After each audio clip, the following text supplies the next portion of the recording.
Friends, எப்படி இருக்கீங்க? இன்றைக்கி நம்ம விநாயகர் கிச்சனில் ரொம்பவே ஈஸியாக ரொம்ப டேஸ்ட்டாக சால்னா எப்படி செய்யலான்னு தாங்க பார்க்க போகிறோம். வாங்க வீடியோக்குள்ளே போகலாம்.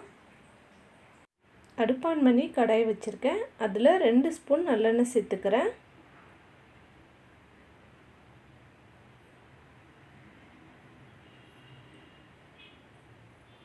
இதில் ஒரு பட்டை, 2 ஏலக்காய், 2 கிராம்பு, கொஞ்சம் கல்பாசி, ஒரு அரை ஸ்பூன் சோம்பு போட்டு தாளிச்சுக்கலாம்.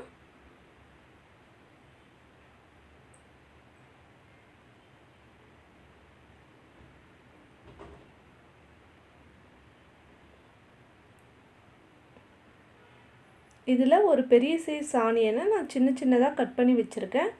அதையும் சேர்த்துக்கிறேன். இது லைட்டாக ப்ரௌனிஷாக வர வரைக்கும் நம்ம வதக்கி எடுத்துக்கலாங்க.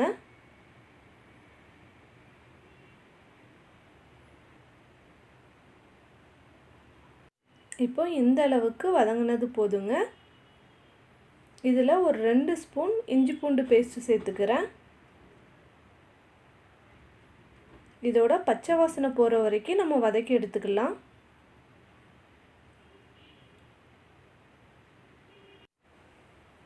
இதில் தக்காளி, புதினா, கொஞ்சம் கொத்தமல்லி இதெல்லாம் சேர்த்துடலாம். நீங்கள் புதினா சேர்த்தா தான் சால்னா ரொம்ப டேஸ்ட்டாக இருக்குங்க. இப்போ அதை 1 நிமிஷம் வதக்கிக்கலாம். இப்போ மசாலா பொருட்கள்லாம் சேர்த்துடலாம். 1 ஸ்பூன் மிளகாய்த்தூள், 1.5 ஸ்பூன் சிக்கன் மசாலா, அரை ஸ்பூன் ஜீரகத்தூள், ஒரு 1/4 டீஸ்பூன் மஞ்சள்தூள், இப்போ ஒரு 2 ஸ்பூன் மல்லித்தூள் சேர்த்துக்கிறேங்க. நீங்கள் சிக்கன் மசாலா சேர்த்து பண்ணிங்கன்னா ரொம்பவே டேஸ்ட்டாக இருக்கும். கடையில் கிடைக்கிற சால்னா மாதிரியே இருக்குங்க. கண்டிப்பாக ட்ரை பண்ணி பாருங்கள். இப்போ இதை நல்லா மிக்ஸ் பண்ணிக்கலாம்.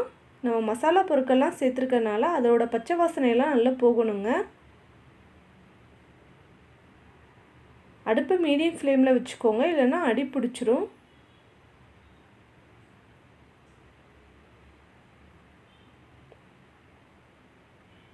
இது ஒரு 2 நிமிஷம் நல்லா வதக்கி எடுத்துக்கலாம்.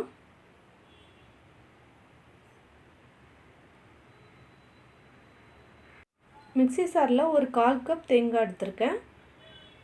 1 ஸ்பூன் கசகசா, 2 ஸ்பூன் வேர்க்கடலை, வறுத்த வேர்க்கடலைங்க, 2 ஸ்பூன் பொட்டுக்கடலை. இப்போ இதையும் சேர்த்துட்டு நல்லா நைஸாக அரைச்சி எடுத்துகிட்டு வந்துடலாம். இப்போ நம்ம அரைச்ச பேஸ்ட்டை அதில் சேர்த்துடலாம்.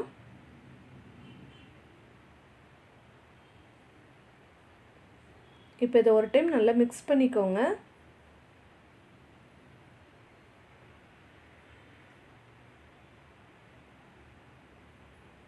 இப்போ நம்ம அரைச்ச மிக்ஸி சாரில் கொஞ்சமாக தண்ணி விட்டு அலசி அந்த தண்ணியையும் சேர்த்துக்கிறேன்.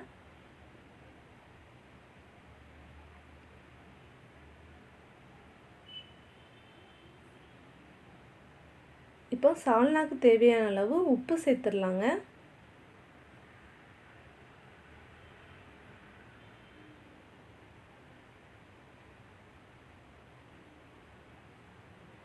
இப்போ சால்னாக்கு தேவையான அளவு தண்ணி சேர்த்துக்கோங்க.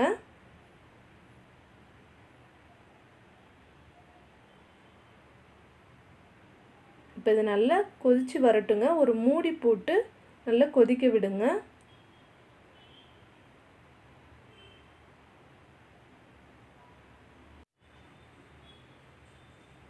பாருங்கள், இந்த மாதிரி நல்ல எண்ணெய் பிரிஞ்சு வந்தோடனே நீங்கள் அடுப்பை ஆஃப் பண்ணிடுங்க.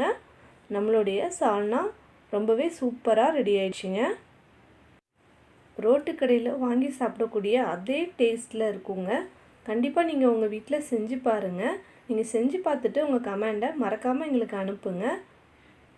இந்த வீடியோ பிடிச்சிருந்துச்சின்னா அந்த வீடியோவுக்கு ஒரு லைக் கொடுங்க. உங்களுக்கு தெரிஞ்சவங்களுக்கு ஷேர் பண்ணுங்கள். நம்ம சேனலை நீங்கள் ஃபஸ்ட் டைம் பார்க்குறீங்கன்னா மறக்காமல் சப்ஸ்கிரைப் பண்ணிக்கோங்க. பக்கத்தில் உள்ள பெல் பட்டனையும் கிளிக் பண்ணிக்கோங்க. தேங்க்யூ.